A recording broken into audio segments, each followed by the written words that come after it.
আসসালামু আলাইকুম। দেখেন আজকে আপনাদেরকে দেখাবো হাঁসের তরকারি। দেশি হাঁসকে হাতে মেখে রান্না এবং সাথে আছে সিমের বিচির তরকারি। রুই মাছ দিয়ে সিমের বিচি হবে এবং হাতে মাখা দেশি হাঁসের গোস্ত রান্না করব। প্লিজ ধৈর্য সহকারে পুরোটা ভিডিও দেখেন। আজকে আপনাদের সামনে এই সুন্দর একটি রান্না এবং হাঁস, দেশি হাঁস সাথে আলু আর হলো সিমের বিচি দিয়ে রুই মাছ। আর আজকে বাজার থেকে কী কী আনলাম সব কিছুই আপনাদের সাথে শেয়ার করব। এই যে দেখেন, এগুলো হলো সিমের বিচির জন্য। সিমের বিচির যা যা লাগবে তা আমি এখানে রেডি করেছি। এই সম্পূর্ণ ভিডিওটা দেখতে থাকেন, দেখলে বুঝতে পারবেন। দুইটি তরকারি একসাথে আপনারা শিখতে পারবেন। সর্বপ্রথমে আমি হাঁসটা নিলাম, হাঁসের গোস্তটা। এই যে দেখেন, ভালো করে ধুয়ে পরিষ্কার করে সম্পূর্ণ হাঁসটা আমি এখানে নিয়েছি। একটা দেশি হাঁস ছিল, বাজার থেকে ড্রেসিং করে নিয়ে আসছিল। ওই হাঁসটা আমি আবার অনেকক্ষণ সময় দিয়ে বেছে কুটে পরিষ্কার করে ধুয়ে এখন দেখেন আমি সবগুলো মশলা দিতেছি, দিয়ে হাতে মেখে রান্না করব। এখানে কিন্তু আমি প্রথমে দিয়েছি জিরা, তারপর দিয়েছি পেঁয়াজ, রসুন, আদা বাটা এবং লবণ। এখন ধনিয়ার পাখি, তারপরে দিব আমি হলুদের পাখি। এই যে আমি হলুদের পাখি দিয়ে দিতেছি, তারপরে দিব মরিচের পাখি। মরিচের পাখি দেওয়ার পরে এখন আমি দিব সরিষার তেল। এই যে দেখেন, সরিষার তেল দিয়ে আমি এখন এটা ভালো করে একদম হাত দিয়ে ঘষে মেখে নিব। এই যে দেখেন, ভালো করে সুন্দর করে কিন্তু আমি মেখে নিয়েছি। একদম সম্পূর্ণটা মেখে নেওয়ার পরে আমি এখানে এই যে দেখেন আমি কি সুন্দর হয়েছে মাখার পরে। তো এই যে এখন আমি এটা সাইড করে রেখে যে তেজপাতা, তারপর দারচিনি, এলাচ এবং গোলমরিচ এই সব কিছু এখন আমি দিয়ে দিব। দিয়ে তারপরে আমি ঢাকনা দিয়ে চুলার মধ্যে বসিয়ে দিব।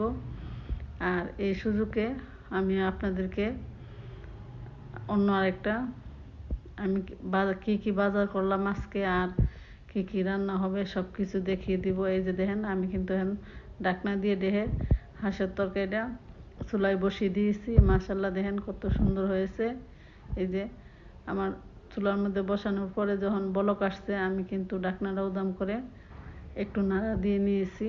নাড়া দেওয়ার পরে এই যে আপনাদেরকে দেখিয়ে দিই কীরকম হয়েছে।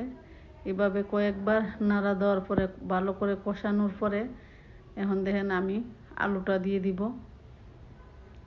আলুটা দিয়ে এখন কিন্তু আমি ভালো করে আবার একটা নাড়া দিব, দিয়ে আমি এটা ঢাকনা দিয়ে ডেকে বসিয়ে দিব।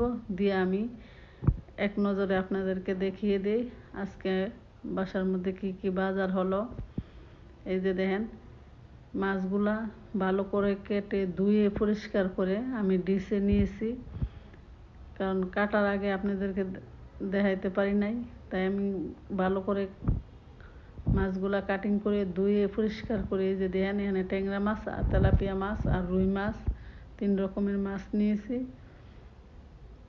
আর এই সিমের বিচি দেখেন, সিমের বিচিগুলো আমি আগের থেকেই খোসা ছাড়িয়ে ধুয়ে পরিষ্কার করে সাইডে রেখেছি। এখন এইগুলো আমি হালকা পাক দিব। আর এই যে দেখেন যে আমি দেশি হাঁসটা রান্না বসালাম, এই হাঁসটা হলো এটা।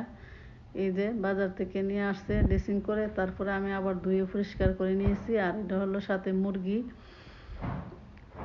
বাচ্চারা একটু মুরগি বারবিকিউ করতে চাইছিল, তার জন্য ওদেরকে একটা পোলট্রি মুরগি নিয়ে দিয়েছে বারবিকিউ করার জন্য। আর এটা হলো হাঁস তরকারি রান্না করার জন্য। আর এই সিমের বিচি আমি কিন্তু এখন এটা অফ ক্যামেরার মধ্যে হালকা একটু ফাঁপ দিয়ে নিয়েছি, একদম হালকা ফাঁপ দিয়ে নিয়েছি, যাতে বিচির একটা গ্রান থাকে, এই গ্রানটা চলে যায়। আর এই যে দেখেন, বিচি রান্না করার জন্য আমার যে যে মশলা লাগবে এইগুলো আমি সব কিছু এখানে প্লেটে রেডি করেছি। আর পাশে একটা ডেক্সির মধ্যে আমি তেল দিয়ে পেঁয়াজটা লাল করার জন্য বসিয়ে দিয়েছি। আর রুই মাছ যতটুকু আমি দিব তা ভেজে নিয়েছি। মূলত সিমের বিচির মধ্যে মাছটা একটু ভেজে দিলে দেখতে সুন্দর হয় আর অনেক মজা হয়, স্বাদ হয়, তার জন্য। আর এখান দেখেন আমার যখন পেঁয়াজটা একটু লাল হয়ে গেছে, আমি অল্প একটু পানি দিয়েছি যাতে পেঁয়াজটা না পুড়ে যায়। তারপরে আমি অল্প অল্প মশলা ব্যবহার করব, যেহেতু এটা সিমের বিচি, এখানে আমি বাড়ি মশলা দিব না।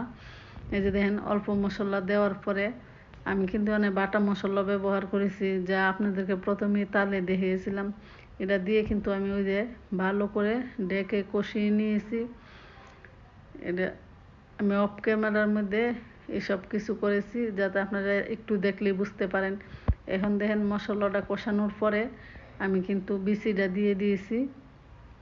বিচিটা দেওয়ার পরে আমি ভালো করে একটু নাড়া দিয়ে ডেকে দিব। এই যে দেখেন ডেকে দেওয়ার পরে বিচিটা যখন বলক আসছে তখন আমি আবার একটু ডেকে দিব। আর এখানে অনেক ভালো একটা উপায় হলো, আপনারা যখন বিচিটা সিদ্ধ করবেন তখন যাতে বেশি সিদ্ধ না হয়। বেশি সিদ্ধ হলে কিন্তু আপনি তরকারিটা টেস্ট পাবেন না এবং বিচিগুলা গলে ডালের মতন হয়ে যাবে, তখন খাইতে অতটা ভালো লাগতো না। এই যে দেখছেন আমি বিচিটা কিন্তু হালকা করে ভাপ দিয়ে নিয়েছিলাম, গরম পানির মধ্যে হালকা ভাপ দিয়ে নেওয়ার পরে এখন কিন্তু কষিয়ে আমি বিচিটা বসিয়ে দিয়েছি। তারপরে আমি কিন্তু ভেজে রাখা মাছগুলো দিয়েছি। এখন ভালো করে বলক আসার পরে এই যে আমি এখন ডেকে দিলাম। এরপরে আরেকটু ভালো করে যখন বলক আসবে তখন আমি দিয়ে দিব টমেটো, কাঁচামরিচ এইসব দিয়ে দিব।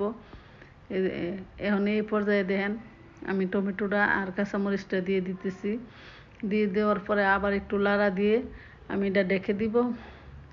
আমার সিমের বিচিগুলো এখনও কিন্তু দেখতে পাচ্ছেন একটুও কিন্তু ভাঙে নাই, একদম গলে নাই, একদম টাটকা টাটকা আছে। আমি সম্পূর্ণ তরকারিটা রান্না করার পরে আমি বাটির মধ্যে তরকারি দিয়ে আপনাদেরকে দেখিয়ে দিব। এই যে দেখেন এখন আমি ঢাকনাটা খুলে আবার নাড়া দিয়ে নিব। যে আর একটু পানি দিয়ে দিলাম, যেহেতু এটার মধ্যে ঝোলটা একটু সিমের বিচির মধ্যে ঝোল একটু বেশি লাগে।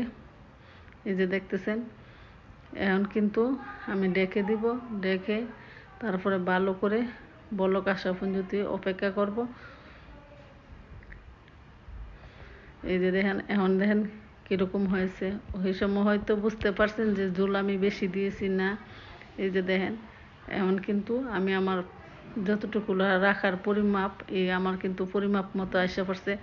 এখন আমি ধনিয়া পাতাটা দিয়ে দিব।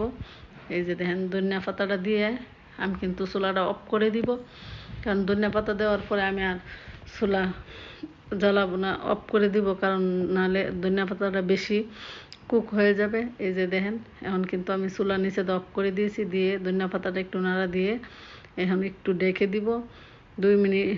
ঢাকার পরে এখন দেখেন আমি তরকারিটা পরিবেশন করছি। এই যে দেখেন বাটির মধ্যে নিয়েছি। এই যে দেখতে পাচ্ছেন আমার সিমের বিচিগুলো কত সুন্দর হয়েছে। একটা বিচিও কিন্তু ডাউলের মতো গলে নাই, একদম টাটকা টাটকা আছে। আর মাশাআল্লাহ টেস্টটা এত মজা হয়েছে,